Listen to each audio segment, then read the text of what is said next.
चाहे हम लड़े चाहे आदित्य लड़े, बात तो एक ही। क्या अब तो नवरात्रि आ जाएंगे, उनमें नामांकन हो जाएगा। बदायूं से समाजवादी पार्टी तीसरी बार बदलने जा रही है अपना प्रत्याशी। शिवपाल यादव ने कर दिया बड़ा ऐलान। आज हम इसी पर करेंगे बात। नमस्कार, 4 PM में आप सभी का स्वागत है। 19 अप्रैल को पहले चरण का मतदान होना है। पश्चिम उत्तर प्रदेश की 8 सीटों पर वोटिंग होगी 19 अप्रैल को, जिसको लेकर हलचल तेज हो गई है। जैसे जैसे वक्त बीत रहा है वैसे वैसे चुनाव प्रचार में तेजी भी आ रही है। रैलियों का दौर जारी है। तमाम प्रत्याशी अपने कार्यकर्ताओं के साथ, अपने लोगों के साथ जनता के बीच जाकर अपने लिए वोट मांग रहे हैं। यूपी की कुछ ऐसी सीटें हैं जहां इंडिया और एनडीए गठबंधन अभी अपना प्रत्याशी तय नहीं कर पा रही है। कुछ सीटों पर वेट एंड वॉच की स्थिति बनी है, तो कुछ सीटों पर प्रत्याशी बदलने को लेकर भी विचार हो रहा है। यानी कि जिन जिन सीटों पर प्रत्याशियों के नामों का ऐलान कर दिया गया है, अब उन प्रत्याशियों को बदलने का भी विचार पार्टियां कर रही हैं। बात करें अगर बदायूं की, तो भाजपा ने मौजूदा सांसद संघमित्रा मौर्य का टिकट काटकर दुर्विजय सिंह शाक्य को बदायूं से अपना प्रत्याशी बनाया है। तो वहीं समाजवादी पार्टी इस सीट पर सस्पेंस में नजर आ रही है। पहले धर्मेंद्र यादव को टिकट दिया गया, फिर शिवपाल यादव को और अब आदित्य यादव को। जी हाँ, यानी कि तीसरी बार समाजवादी पार्टी यहां से अपना प्रत्याशी बदलने वाली है। यही हाल मेरठ का भी था। शिवपाल यादव ने यह ऐलान कर दिया है कि चाहे हम लड़े या फिर आदित्य यादव लड़े, बात एक ही है। जनसभा को संबोधित करते हुए शिवपाल यादव ने कहा कि जब यहां के लोग युवा कह रहे हैं तो आदित्य भी चुनाव लड़ सकते हैं, चाहे हम लड़े या फिर आदित्य यादव लड़े, बात तो एक ही है। निर्णय तो बहुत जल्दी लेना है। अब तो नवरात्रि भी आ गई है। नवरात्रि में नामांकन हो जाएगा। राष्ट्रीय अध्यक्ष तक रोज की रोज बातें पहुंच जाती हैं। नवरात्रि में सभी प्रत्याशियों की घोषणा हो जाएगी। नवरात्रि में पंडित जी से पूछकर नामांकन कराया जाएगा। आज ही पूछ लेंगे, मगर नवरात्रि में पूछा जाए तो ज्यादा अच्छा होगा। एक दिन की बात तो रह गई है। नवरात्रि शुभ दिन होते हैं, शुभ दिन में ही पर्चा बना है और शुभ दिन में ही भरना है। क्या कुछ कहा है शिवपाल यादव ने, वो आप सुनिए कि किस तरीके से वो अपने बेटे को चुनावी मैदान में उतारने की रणनीति बना चुके हैं। बस अखिलेश यादव की मुहर लगनी बाकी है, और कहा जा रहा है कि मुहर लग चुकी है अखिलेश यादव की। तभी शिवपाल यादव इस तरीके से इतने कॉन्फिडेंस के साथ में कह रहे हैं कि नवरात्रि के बाद नामांकन किया जाएगा। तो सुनिए शिवपाल यादव ने क्या कुछ कहा है। चाहे हम लड़े चाहे आदित्य लड़े, बात तो एक ही।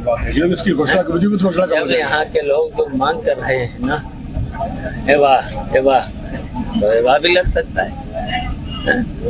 अब ये निर्णय तो बहुत जल्दी लेना। अब तो बहुत जल्दी, अब क्या, अब तो नवरात्रि आ जाएंगे, उनमें नामांकन हो जाएगा। बहुत जल्दी नामांकन हो जाएगा। तो शिवपाल यादव को आपने सुना। समाजवादी पार्टी फिर से बदायूं से अपना प्रत्याशी बदल रही है। अब दुर्विजय सिंह शाक्य के सामने सपा से आदित्य यादव होंगे। आदित्य के लिए चुनाव किसी चुनौतियों से कम नहीं होगा। कभी सपा का गढ़ कहा जाने वाला बदायूं में आदित्य यादव को जनता का दिल जीतकर 2019 की हार का बदला लेना होगा। लेकिन क्या इतना आसान होगा आदित्य के लिए? जी हाँ, वैसे शिवपाल यादव के ऐलान के बाद बदायूं में हलचल फिर तेज हो गई है। इससे ये तो साफ है कि बेटे को राजनीति में आगे करने के लिए अपने कदम वो पीछे कर रहे हैं। बता दें कि हाल ही में गुन्नौर में आयोजित एक कार्यकर्ता सम्मेलन के दौरान बदायूं लोकसभा क्षेत्र से शिवपाल यादव की जगह उनके बेटे आदित्य यादव को उम्मीदवार बनाए जाने का प्रस्ताव पारित किया गया था। प्रस्ताव के पास होते ही आदित्य यादव अब फॉर्म में आ गए और उन्होंने बदायूं के चुनाव प्रचार की कमान भी संभाल ली थी। अब सवाल यह कि आखिर ऐसी कौन सी बात है कि शिवपाल यादव खुद चुनाव नहीं लड़ना चाहते हैं और बदायूं से अपने बेटे आदित्य यादव को ही चुनाव लड़ना चाहते हो। दरअसल जब से बदायूं के टिकट का ऐलान हुआ है और समाजवादी पार्टी ने अपने शीर्ष नेताओं में शुमार शिवपाल यादव को यहां से अपना उम्मीदवार बनाया, तभी से शिवपाल यादव इस कोशिश में लगे थे कि उनके टिकट को बदल दिया जाए। शिवपाल चाहते थे कि उनकी जगह उनके बेटे को यह सीट दे दी जाए। शिवपाल यादव इस बात से खुश नहीं थे कि उनसे चर्चा किए बगैर उन्हें उम्मीदवार बना दिया गया। बाद में शिवपाल ने ऐसा जोर लगाया कि अब अखिलेश यादव को भी उनके बेटे आदित्य यादव के लिए विचार करने पर मजबूर होना पड़ा। समाजवादी पार्टी के कार्यकर्ताओं में लगातार यह संदेश जा रहा था कि शिवपाल यादव चुनाव नहीं लड़ना चाहते। जब कई बार खुद शिवपाल यादव इस बात को बोल गए, तब परिवार और यहाँ के समाजवादी पार्टी के बड़े कार्यकर्ताओं ने यानी कि बदायूं के अखिलेश यादव को मनाने की कोशिश की कि शिवपाल यादव की जगह आदित्य यादव को टिकट दिया जाए।